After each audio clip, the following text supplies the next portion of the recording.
Other than freezing my ass off on the drive, I've never brought the seasons to Soup Classic motoring. But since this could be the channel's last Christmas, I thought, let's try and bring a little of that fun it's so easy to forget to have.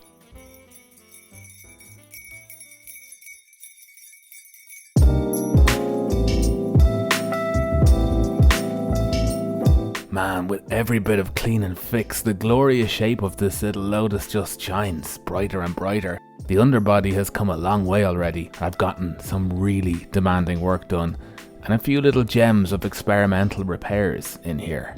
I've hustled hard to squeeze this episode in, so don't shoot me if it's short.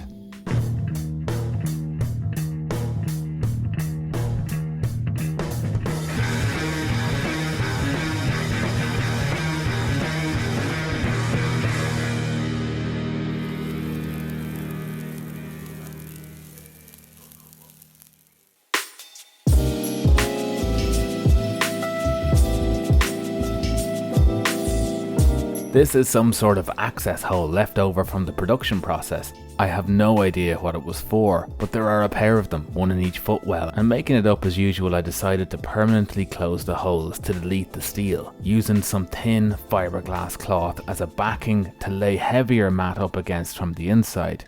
That soon felt like it wasn't a great idea because the cloth is so flimsy that when you wet it, it starts to fall apart. So just closing the hole turned into an overnight exercise. First I laid in the cloth, and the next day I had the idea to use a piece of acetate to paint resin onto and press up against each patch so that there would be no brushing involved initially, ensuring the cloth wouldn't disintegrate.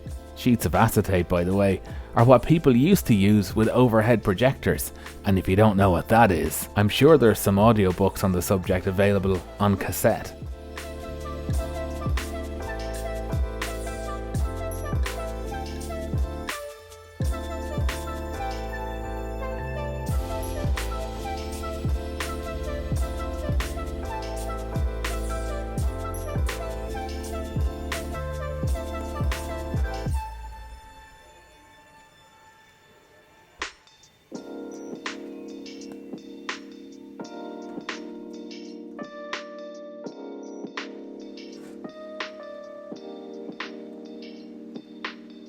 I had no idea if the acetate would come off again, but having them stuck there wouldn't be the end of the world. So while those dried, for the second overnight, I went looking for more clean and repair opportunities, starting with the battery box.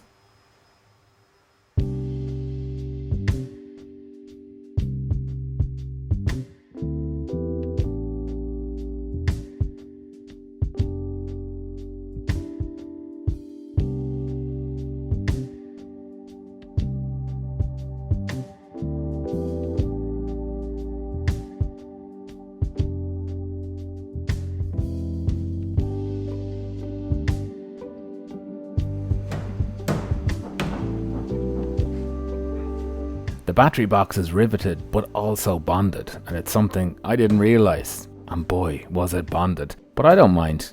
I was staring at it afterward feeling this weird sense of relief for never having to worry about it rusting out. That's one of my favourite things about the Esprit though, the growing knowledge that regardless of whether it's high maintenance or not in the end, it'll be a damp day in hell the next time I have to do any welding on it.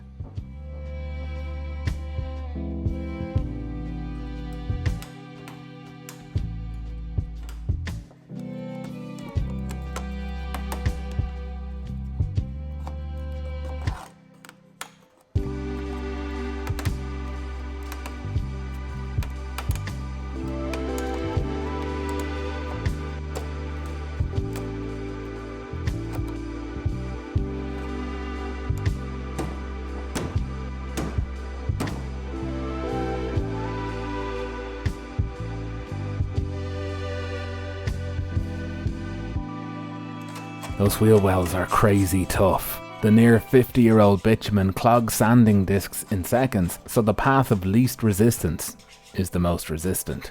You saw the wing in red t-shirt, right? Or remains of t-shirt. It's payoff time. Let's check back on those footwell access ports.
For some reason, the gel coat that was laid into the mould for the rear of the lower body was black, and not the pink of most of the shell. And you can see the brushstrokes starting to show through where I sanded the black a little too far. I found a crack in the bottom clam too, just off the edge of where the battery box is mounted. So perhaps someone dropped a battery, who knows, but the fiberglass is thick and stiff in this area, so it would have taken a fair amount of force.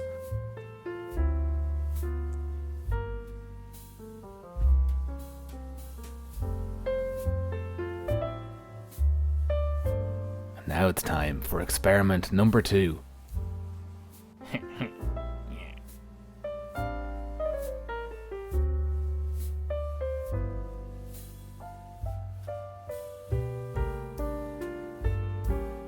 I'm cleaning a far bigger area than the actual repair because I'm going to apply filler to finish it, and you need that extra area so that you have room to feather the repair out. Gar recommended I try a different type of filler for finishing the big repair at the front, where I reworked what had been done 45 years ago after the car had a crash. It's got fiberglass putty written on the side of the tub, and whatever it is, it's full of tiny filaments of fiberglass. I broke the old macro lens out for this one. The data sheet says it gives good mechanical strength, and Gar says it'll be a little more difficult to sand, but that it'll finish out well enough too.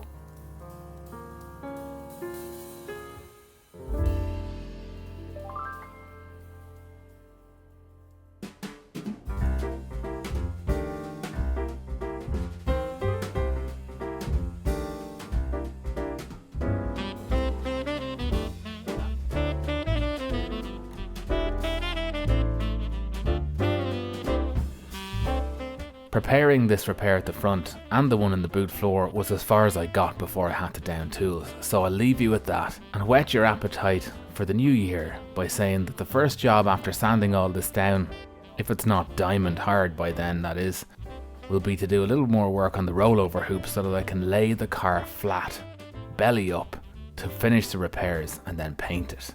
Then it'll be topside and getting the body ready to drop back onto the chassis. It has been a great year. This is the 18th Esprit episode in a row this year, and actually I'm not so happy about having to stay away for a few weeks, but you gotta rest.